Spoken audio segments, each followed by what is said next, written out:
بسم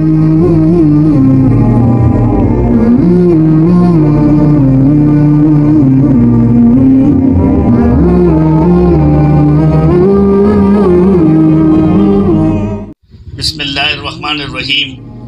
حضرت حمزہ رضی اللہ تعالیٰ عنہ کا کفن۔ حضور صلی اللہ علیہ وسلم کے چچا حضرت حمزہ غزوہ احد میں شہید ہو گئے اور بے درد کافروں نے آپ کے کان وغیرہ اعضاء کاٹ دیے اور سینے چیر کر دل نکالا۔ اس طرح کے ظلم کیے۔ لڑائی کے ختم پر حضور صلی اللہ علیہ وسلم دوسرے صحابہ رضی اللہ عنہ میں شہیدوں کی لاشیں تلاش فرما کر ان کی تجویز و تدفین کا انتظام فرما رہے تھے کہ حضرت حمزہ رضی اللہ عنہ کو اس حالت میں دیکھا، نہایت صدمہ ہوا اور ایک چادر سے ان کو ڈھانپ دیا۔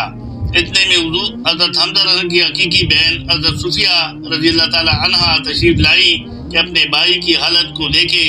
حضور صلی اللہ علیہ وسلم نے اس خیال سے کہ آخر عورت ہے، ایسے ظلموں کو دیکھنے کا تحمل مشکل ہے، ان کے صاحبزادے حضرت زبیر رضی اللہ تعالیٰ عنہ سے ارشاد فرمایا کہ اپنی والدہ کو دیکھنے سے منع کرو۔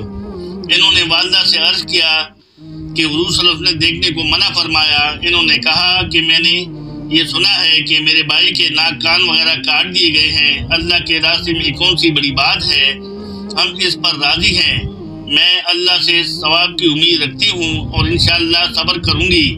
حضرت زبیر رضی اللہ تعالیٰ عنہ نے حضور صلی اللہ علیہ وسلم سے جا کر اس کلام کا ذکر کیا تو حضور صلی اللہ علیہ وسلم نے اس جواب کو سن کر دیکھنے کی اجازت عطا فرمائی۔ آ کر دیکھا، ان للہ پڑھا اور ان کے لیے استغفار کی اور دعا کی۔ ایک روایت میں ہے کہ غزوہ احد میں جہاں ناشیں رکھی ہوئی تھی، ایک عورت تیزی سے آ رہی تھی۔ حضور صلی اللہ علیہ وسلم نے فرمایا، دیکھو عورت کو روکو۔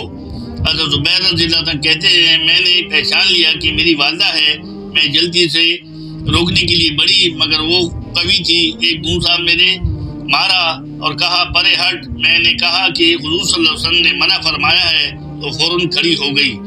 اس کے بعد 2 کپڑے نکالے اور فرمایا کہ میں اپنے بھائی کے کفن کے لیے لائی تھی کہ میں ان کے انتقال کی خبر سن چکی تھی، ان کپڑوں میں ان کو کفنا دینا۔ ہم لوگ وہ کپڑے لے کر حضرت حمزہ کو کفنانے لگے کہ برابر میں ایک انصاری شہید پڑے ہوئے تھے جن کا نام حضرت سہیل رضی اللہ تعالیٰ عنہ تھا۔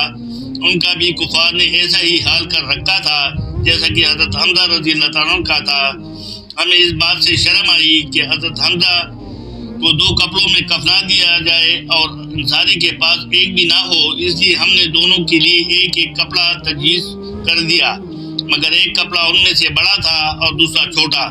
ہم نے قرعہ ڈالا کہ قرعے میں جو کپڑا جن کے حصے میں آئے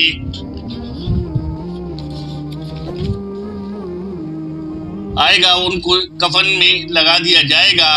قرعے میں بڑا کپڑا حضرت سہیل رضی اللہ تعالیٰ عنہ کے حصے میں آیا اور چھوٹا حضرت حمزہ رضی اللہ تعالیٰ عنہ کے حصے میں آیا، جو ان کے قد سے بھی کم تھا۔ اگر سر کو ڈھانکا جاتا تو پاؤں کھل جاتے اور پاؤں کی طرف کیا جاتا تو سر کھل جاتا۔ حضور اکرم صلی اللہ علیہ وسلم نے ارشاد فرمایا کہ سر کو کپڑے سے ڈھانک دو اور پاؤں پر پتے وغیرہ ڈال دو۔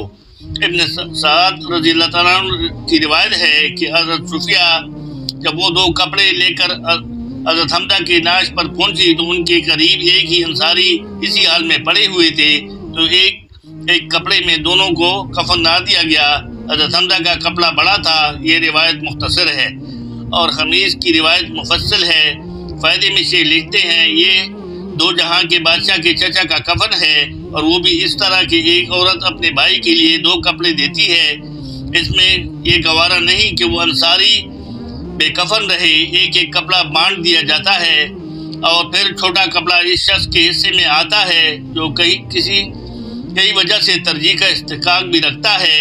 غریب پروری اور مساوات کے دعوے دار اگر اپنے دعووں میں سچے ہیں تو ان پاک ہستیوں کا اتباع کرے جو کہہ کر نہیں بلکہ کر دکھلا گئے۔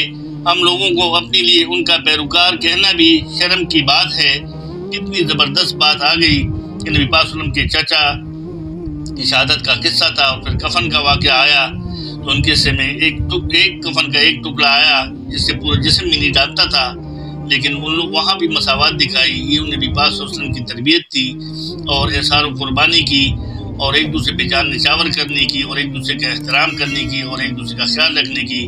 اللہ پاک ایک ذرا سی جھلک ہمیں بھی ان کی عطا فرمائے. صدق اللہ مولانا العلی العظیم.